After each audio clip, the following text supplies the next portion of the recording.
Minyi throws the folder onto the bed. Esther flinches, one arm still cradling the baby against her chest. The paper skids off the blanket and lands face up on the floor. A single word is circled in red ink. She doesn't need to read the rest to know her whole world just cracked open. Minyi. Don't. His voice doesn't rise. That's the part that scares her. Don't say my name like that. Two guards are already in the doorway. They weren't there a minute ago. Someone called them before he even walked in. Esther looks down at the folder, then back up at him, and for the first time in 6 years, she doesn't recognize his face. Whatever that says, she says, it's wrong. A lab doesn't lie, Esther. People do. He doesn't answer that. He turns to the guards instead. Get her things packed. She leaves tonight. The nurse near the bassinet freezes mid-step, unsure whether to keep working or disappear. Esther's grip tightens around the baby. 6 hours old. Still has that new skin smell, still hasn't opened both eyes at once. You're doing this in front of our daughter, Esther says. Hours old, Minyi. Something moves in his jaw. It's the only crack in him. He looks at the baby for a long second, long enough that Esther thinks, just for that second, it might work. Then he looks away. She's not mine to protect anymore, he says. Neither of you are. The guards step forward. Esther doesn't fight them. She's too busy watching Minyi's back as he walks out without looking at either of them again. The nurse finally moves, gathering blankets that don't need gathering, anything to avoid meeting Esther's eyes. Nobody in this house looks at the losing side of a fight for very long. It's safer not to. A guard reaches for the bassinet. Esther pulls it back before his hand lands on it. I'll carry her, she says, not a request. He glances toward the door Minyi just disappeared through, like he's waiting for permission to argue. He doesn't get it. Nobody says anything else. Nobody in that hallway knows the folder on the floor was never real. If you've ever had someone believe a lie over you in seconds, you already know exactly what this feels like. Tell me in the comments how far you'd go to prove your side of the story, because Esther's about to go further than most people ever would. 3 floors below, in a room with no windows, a man in a gray suit deletes a file from a laptop and closes the lid. He doesn't check to see if anyone saw him leave the lab an hour earlier. He doesn't need to. He's been invisible in this house for 11 years. Nobody looks twice at the man who brings the coffee. Upstairs, Esther is already gone. Down a service elevator, out a side entrance, into a car that isn't hers, holding a daughter whose father just told a room full of strangers isn't his. 3 weeks later, Esther is living above a laundromat in a part of the city Minyi's driver would never take him through. The baby, she's named her Hana, after nobody, after nothing, just a name that felt like a fresh start, sleeps in a drawer lined with towels because the crib hasn't arrived yet. Esther hasn't slept in 2 days, not because of the baby, because every time she closes her eyes, she sees that folder hit the floor. Someone knocks, 2 short raps, then one. She knows that pattern. It's open, she says, not moving from the chair. Daniel steps in, shaking rain off his jacket. He used to run financial audits for Minyi's legitimate holding companies, the offices with lobbies, the ones that never touched what operated after midnight. He's the only person from that world who still answers her calls. You look terrible, he says. Thank you. I mean it as a compliment. Terrible means you're still fighting. She almost laughs, almost. I need you in the lab records, she says. The real ones, not the copy they handed him. Daniel sits, slower than he needs to. You know what you're asking. I know exactly what I'm asking. If someone inside that house faked a paternity result, that's not carelessness. That's someone with access to the lab, the samples, and enough trust to walk it to Minyi's desk without a single question. Which means it's someone close to him. Which means, Daniel says, leaning forward, whoever did this is still standing next to him right now, probably today, probably smiling. Hana stirs in the drawer. Esther doesn't move to check on her. Not yet. Daniel taps the folder shut, like closing it might settle something. If you're wrong about this, you don't just lose the case. You lose whatever's left of a way back in. I'm not wrong. You weren't wrong 3 weeks ago either. Look where you're sleeping. Esther doesn't answer that.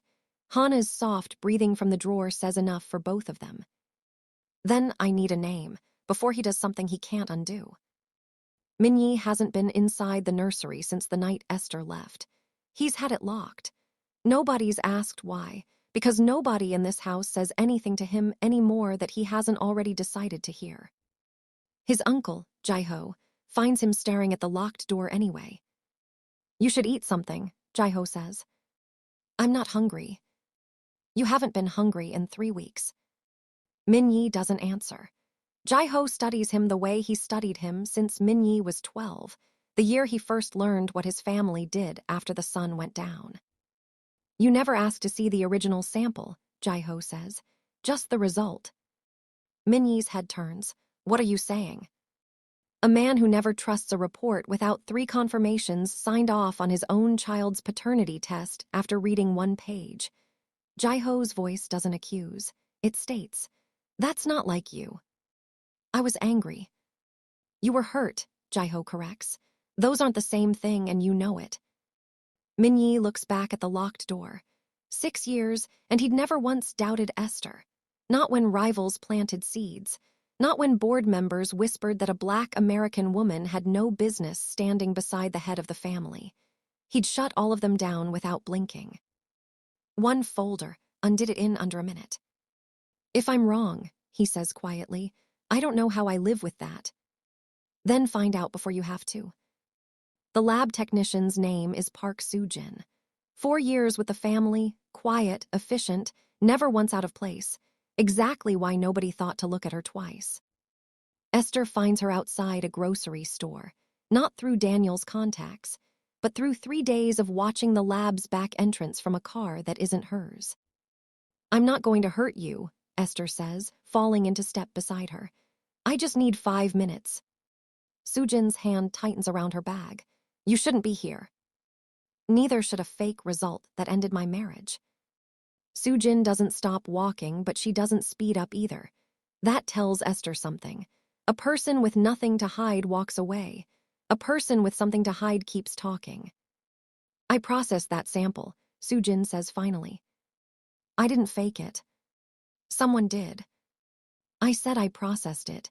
I didn't say I wrote the report that reached him. Esther stops walking. Soo-jin takes 2 more steps before she realizes it and turns back.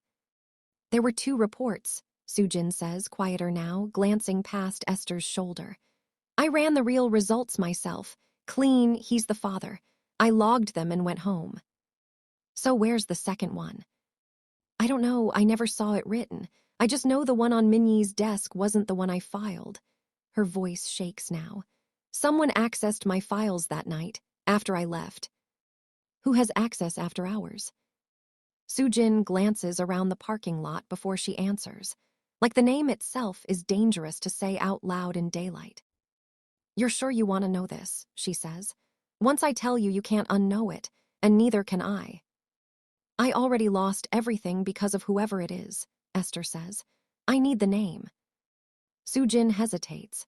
Short, but Esther's spent 3 weeks learning exactly how long a hesitation like that lasts.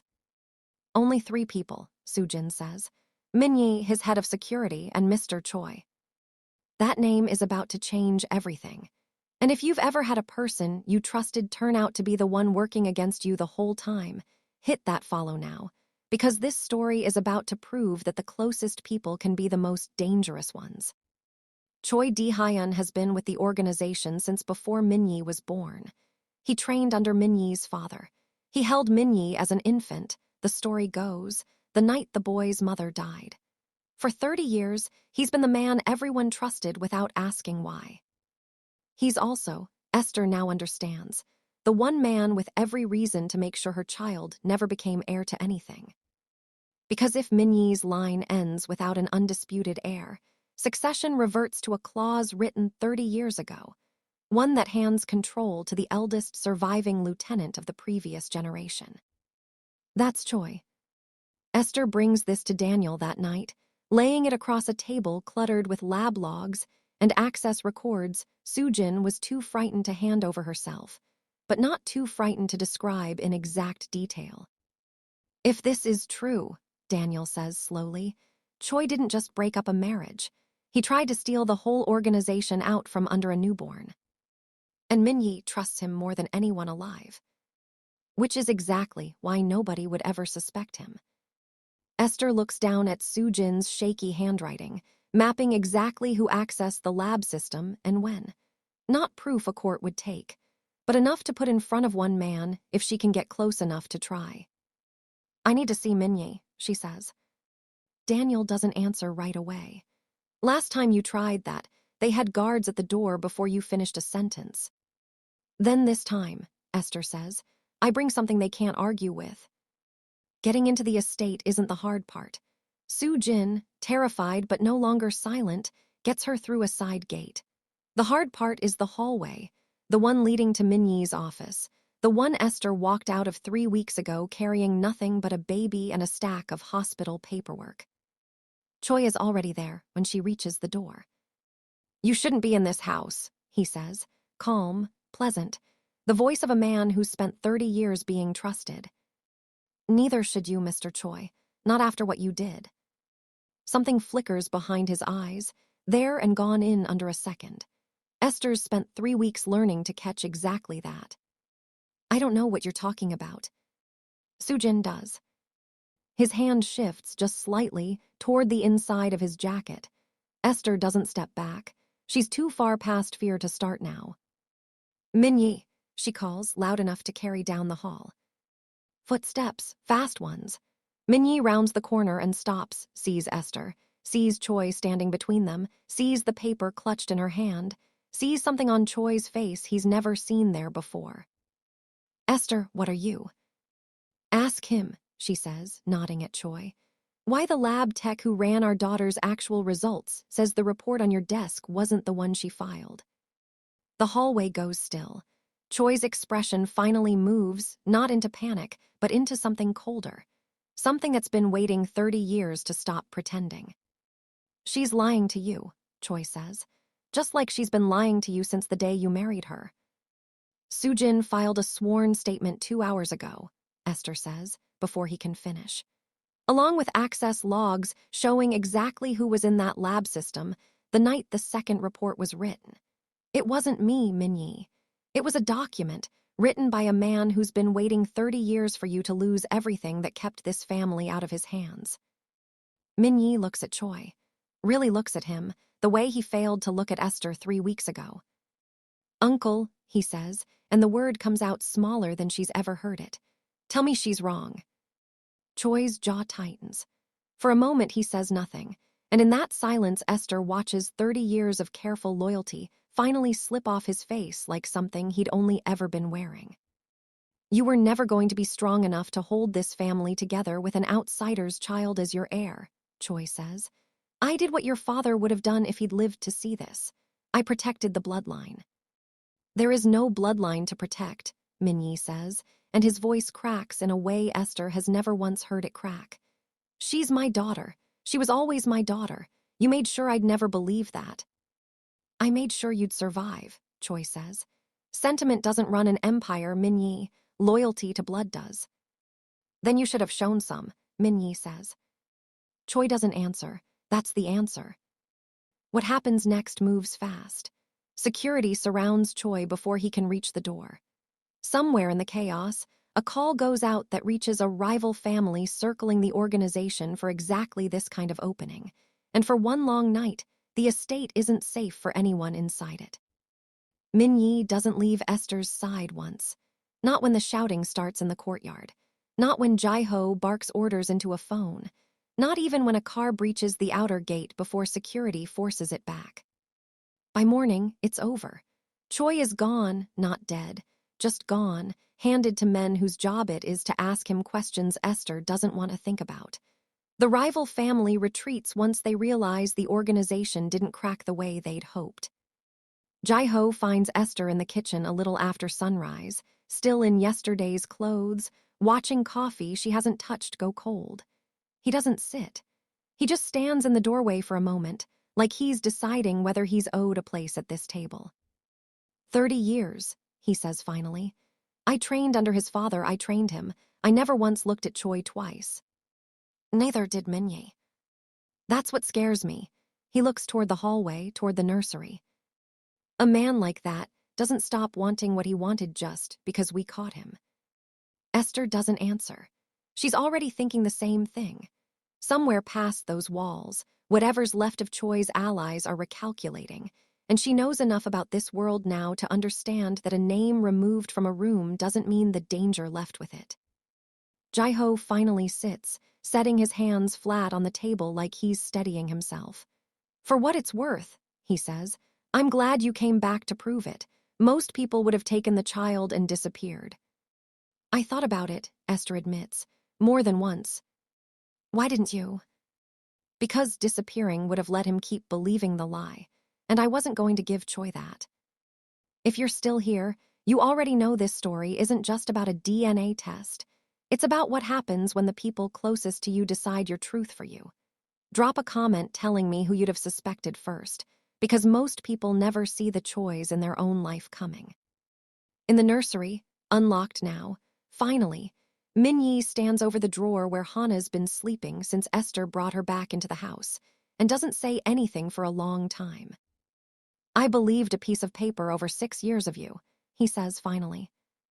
You believed a piece of paper over someone you trusted for 30 years, Esther says.